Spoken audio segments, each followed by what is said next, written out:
आप सभी को जय मसीह की। प्रभु सभी को बहुत आशीष दे।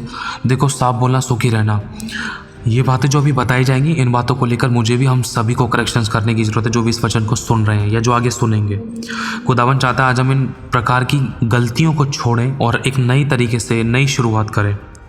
लिखा है नीति वचन 9 अध्याय 12वीं आयत में। ये वचन पढ़ने का सबसे बड़ा कारण ये है कि हम बुराई से बैर करें, हम गलत संगति से, गलत व्यवहारों से, गलत शब्दों से बैर करें। समझना, क्योंकि बहुत से लोग अपनी ज़िंदगी में किसी न किसी प्रकार के दंड को देख रहे हैं, चाहे वो फाइनेंस का दंड हो, चाहे वो घटी का, चाहे वो बीमारी का, चाहे रुकावट का, चाहे गड़बड़ी का, चाहे प्यार प्रेम ना मिलने का, चाहे आशीष ना होने का, बरकत ना होने का, कर्जे का, किसी न किसी प्रकार से कोई ना कोई रूप का दंड एक विश्वासी की ज़िंदगी में आज भी था। क्यों? खुदावंद बता रहा है। अगर हम सोचें कि प्रभु मैं तो चर्च भी जा रहा हूँ, प्रार्थना भी करता हूँ, प्रार्थना भी करता हूँ, मैं तो बपतिस्मा भी ले लिया, मैं तो अन्य भाषा भी बोलता हूँ, लेकिन फिर भी अगर ये सब चीज़ें जो भी आपको बताई जाएगी नीति वचन 9 अध्याय 12वीं आयत में, अगर ये चीज़ हमने अभी भी हमारी ज़िंदगी में जारी है, मान लो अगर हमने पानी का बपतिस्मा ले लिया, लेकिन अगर हमारा आज पाप जारी है ना, तो कोई फ़ायदा नहीं है। हमें मन फिराने का बहुत ज़रूरी है। लिखा है यदि तू बुद्धिमान हो, नीति वचन 9 अध्याय 12वीं आयत में, यदि तू बुद्धिमान हो तो बुद्धि का फल तू ही भोगेगा। बुद्धि का फल क्या है? वो एक प्रतिफल है, वो एक रिवॉर्ड है, वो एक आशीष है, वो बरकत है, वो आपकी प्रार्थना का उत्तर है, वो एक आपके लिए छुटकारा है, वो आपके लिए उन्नति है, तरक्की है। क्या है? बुद्धि का फल। फल मतलब प्रतिफल। अभी बुद्धि का है। अब बुद्धि है क्या, हम इस बारे में जानेंगे। लिखा है यदि तू बुद्धिमान हो। बुद्धिमान की सही डेफिनेशन क्या है? बुद्धिमान कौन है? लिखा है परमेश्वर का भय मानना बुद्धि का आरंभ है। और परमेश्वर के भय मानने का मतलब क्या है? परमेश्वर के भय मानने का मतलब है बुराई से बैर करना ही परमेश्वर का भय मानना है। जो लोग बुराई से बैर करते हैं वो परमेश्वर का डर रखते हैं, और जो लोग परमेश्वर का डर रखते हैं उनके पास ही बुद्धि पाई जाएगी। उन्हीं को परमेश्वर बुद्धि देता है, क्योंकि ये वचन बता रहा है। हम बोलते हैं ना प्रभु में बुद्धि दे, तो ये भी परमेश्वर बता रहा है इस बात को लेकर कि यदि तू बुद्धिमान हो, मतलब बुद्धिमान की जगह अगर हम लिखें यदि तू परमेश्वर का डर रखे तो बुद्धि का फल तू ही भोगेगा। इस डर रखने का जो ब्लेसिंग होगी, आशीष होगी, बरकत होगी, चंगाई होगा, छुटकारा होगा, तेरी उन्नति होगी, तरक्की होगी, तेरे आंसू का पोछना होगा, तेरी प्रार्थना का उत्तर होगा, वो तुझे मिलेगा यदि तू मेरा डर रखे। प्रभु कह रहा है। लेकिन अब देखो, एक सिक्के के दोनों पहलू बता दिए। एक तरफ बहुत बड़ी आशीष, बरकत, छुटकारा, चंगाई, उन्नति, तरक्की है, सारे काम सफल होंगे, बड़े बड़े काम होंगे, आंखों के आंसू पोंछ दिए जाएंगे, जिंदगी में ना रोग रहेगा, ना बीमारी रहेगी, ना घटी रहेगी, ना श्राप रहेंगे, ना आंसू रहेंगे, ना तकलीफ रहेगी, ना गधे वाला जीवन रहेगा, ना गधे वाली मेहनत, ना स्ट्रगल। लेकिन अगर लिखा यदि तू ठट्ठा करे तो दंड केवल तू ही भोगेगा। अब एक सिक्के के दोनों पहलू बता दिए। पहला पहलू ये है, यदि तू परमेश्वर का डर रखे, अगर तू ठट्ठा ना करे, बुराई से बैर करेगा, अगर तू परमेश्वर का डर रखेगा, अगर तू बुराई से बैर करेगा, बुराई से दूर रहेगा, तो ये सब प्रकार की आशीषें तुझे मिलेंगी जो भी तेरी इस ज़िंदगी को जीने के लिए ज़रूरत है। जो काम तू नहीं कर पा रहा, जो भी तेरे को अभी भी चाहिए, जो आगे तेरे को ज़रूरत पड़ेगा, चाहे फाइनेंस में, चाहे अभिषेक, चाहे ताकत, चाहे अनुग्रह, चाहे डर परमेश्वर का, चाहे वरदान, दान, भरपूरी, आशीषें, छुटकारे, चंगाई और सब प्रकार की भरपूरी, उन्नति, तेरे रास्तों का खुलना, तेरी प्रार्थनाओं का उत्तर, वरन वो सब प्रकार की चीज़ें जो भी तेरी ज़रूरत है इस जीवन को जीने के लिए, वो सब प्रतिफल, वो सब आशीषें, बरकतें तुझे दी जाएंगी और तू बहुतों के लिए आशीष और उद्धार का कारण बनेगा। लेकिन यदि तू मेरा डर ना रखे, यदि तू ठट्ठा करे, तो दंड केवल तू ही भोगेगा। आज बहुत से विश्वासी अपनी ज़िंदगी में इस प्रकार के दंड को देख रहे थे। बहुतों की कॉलिंग खराब हो गई थी, बहुतों की कॉलिंग गड़बड़ा रही थी, बहुतों की बुलाहटों में कमी पेशियाँ हैं। अब क्यों है? कारण क्या है? प्रभु एक बात हमसे कहना चाहता है, हम लोगों की संगति बहुत गलत है। कोई मनुष्य गलत नहीं है, हमारी संगतियाँ गलत है, हमारे व्यवहार गलत है, हमारे विचार गलत है, हमारे काम गलत है, हम ठट्ठे से प्रसन्न होते हैं। अगर हम रोमियो का पहला अध्याय अगर उसकी 28 आयत पढ़े, मेरे भाई और बहनों, देखो मैं आपके सामने पढ़ता हूँ, ये बहुत भयंकर बातें हैं। यही चीज़ पर इन चीज़ों से परमेश्वर नफरत करता है। ये बातें हमें से किसी की भी ज़िंदगी में होनी नहीं चाहिए। खुदावंद का वचन कहता है यदि तुम मुझसे प्रेम करते हो तो मेरी आज्ञाओं को मानोगे। अगर तुम चाहते हो कि मैं तुम्हारे साथ अच्छा व्यवहार करूं, तो मेरे भाई और बहनों, देखो मैं आपके सामने वचन पढ़ता हूँ। रोमियो पहला अध्याय 28 आयत में लिखा है जब उन्होंने परमेश्वर को पहचानना ना चाहा, मतलब जब परमेश्वर को मानना ही नहीं चाहा, उसकी बात को मानना ही नहीं चाहा, उसका डर रखना ही नहीं चाहा, तो लिखा है इसलिए परमेश्वर ने उन्हें उनके निकम्मे मन पर छोड़ दिया कि वे अनुचित काम करें। तो वे सब प्रकार के अधर्म और दुष्टता और लोभ से और बैरभाव से भर गए, और ढा से, ढिठाइयों से, हत्या करने से। हत्या का मतलब क्या है? लिखा है यदि तू तेरे भाई से बैर करे तो तू हत्यारा है। सोचो, सिर्फ बैर करने में ही हत्या है।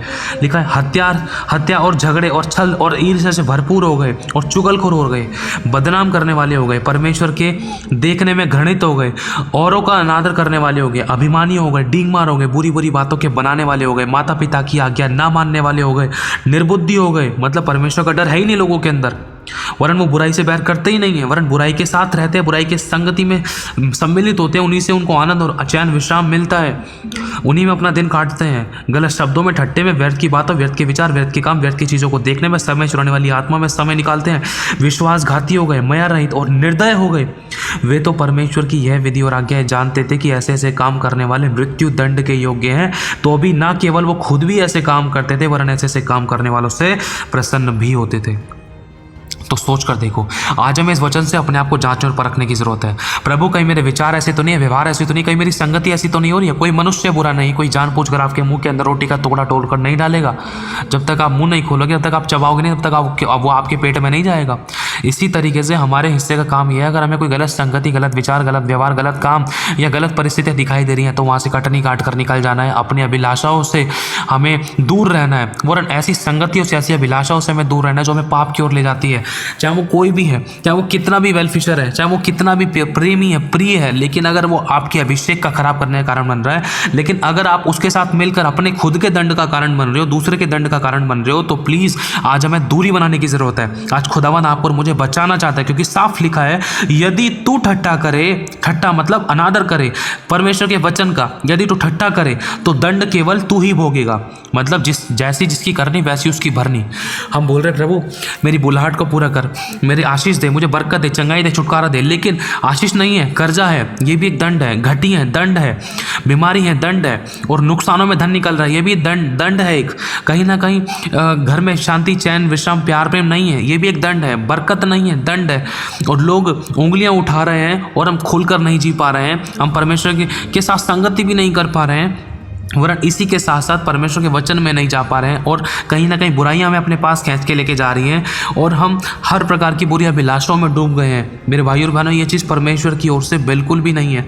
खुदा आपको और मुझे बचाना चाहता है, और शैतान हमारी बुलाहट को खराब करना चाहता है। उसको पता है जैसे ही इसके शब्द और इसका व्यवहार गलत होगा, वैसे ही ये अपनी बुलाहट को खुद ब खुद खत्म कर देगा। बस मेरे को तो उसको दूसरी संगति में लेकर जाना है। अगर संगति में नहीं जाएगा तो संगति इसके पास लेकर आऊँगा, तब ये अपनी ज़िंदगी को बर्बाद कर लेगा।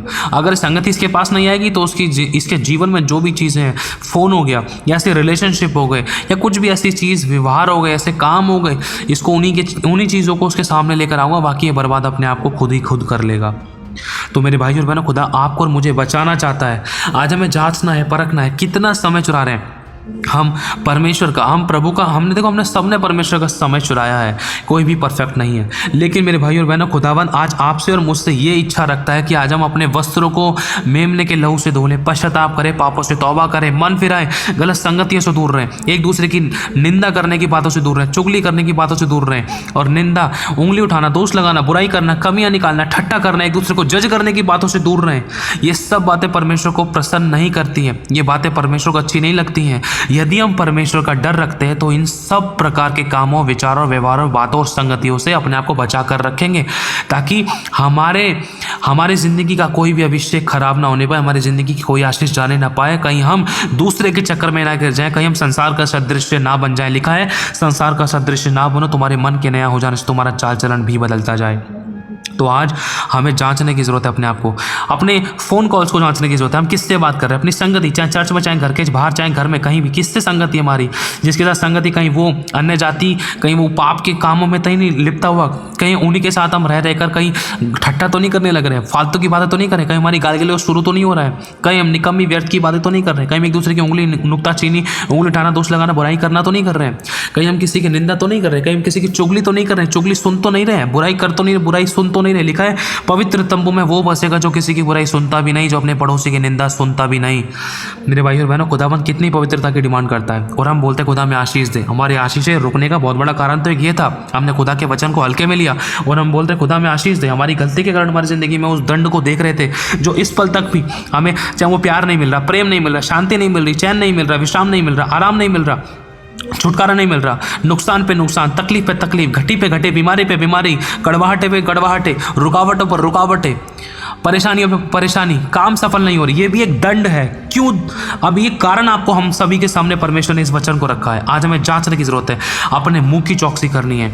मेरे भाई और बहनों, खुदा कहता है कि अपने जुबान की चौकसी कर, अपनी जुबान पर लगाम लगा। जो भी अपने अच्छे दिन देखना चाहता है वो अपनी जुबान को बुराई करने से रोक रखे, और जीव के वश में जीवन और मृत्यु दोनों है। जो इसे काम में लाना जानता है वो इसका फल भोगेगा। ये जीव एक अधर्म का एक अंग है, इसीलिए मेरे भाई और बहनों इसको हमें नियंत्रण में रखना है।